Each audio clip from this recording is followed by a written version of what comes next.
A few months ago, Josh called me to tell me about his candidacy and asked for my support. I think he knew my answer would be, of course, without hesitation. I met Josh when I was in 6th grade, probably 11 years old. I have a daughter almost that age, it's kind of scary. We were fast friends, and we have remained friends for the last 27 years.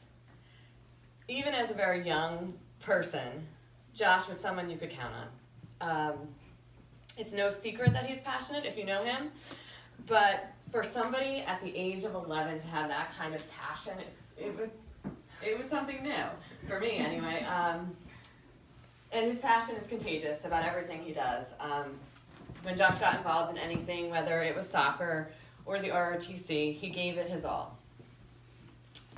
He did the morning news over the loudspeaker sometimes, and he was the voice that all the students heard first thing in the morning. And you could hear the enthusiasm in his voice at 7 o'clock in the morning. But what impressed me then, and now still impresses me, is his ability to listen and counsel. And listen primarily, that's key. From middle school on, Josh became my confidant, and I trusted him without question. And I knew I would always get an honest answer, sometimes brutally. But even when he knew I wouldn't like what he would say, or I didn't like what he had to say, I knew it was from the heart, and he was usually right. Josh is a doer. He never sat on the sidelines, ever, and always stuck up for the underdog. He's always acted with his heart and his conscience, and he did so when it wasn't the popular thing to do.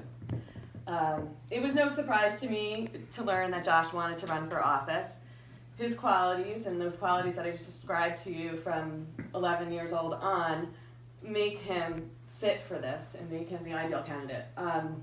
His love for his family and friends is evident, but what is truly remarkable is his unwavering love for this country and his fellow citizens, something that he knew in 6th grade that he was going to do, serve this country, and he has, and he's given up years of his life to do it, and we should all be grateful, and he deserves a round of applause alone for this service to the country.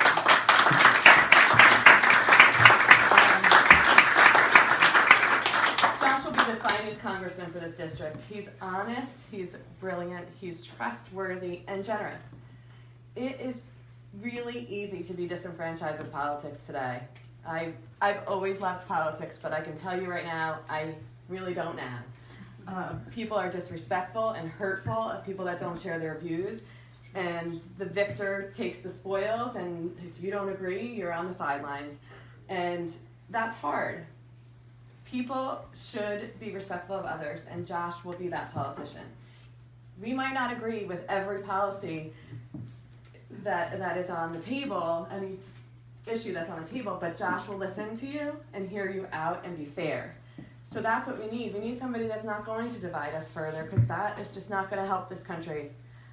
And he'll be a role model for younger generations who really need it. I mean, these kids are not interested at all because of the type of candidates that are running and winning. We need real candidates, real people who care. We've had Chris Smith for over 35 years. Whether you lean to the right or lean to the left, it's time for some change. We've got to show these politicians we're not going to show up and vote for the incumbent because we know his name. Enough. We have an obligation to take a stand, and it's now. Josh can reinvigorate the district, and he can affect change. So we're here tonight. We're happy to host this, and we're grateful to Mrs. Goldblatt. But we're here because we want you to commit to this campaign, to supporting it wholeheartedly, and opening up your wallets as generously as you can. Fundraising is key right now. So we ask you to do what you can.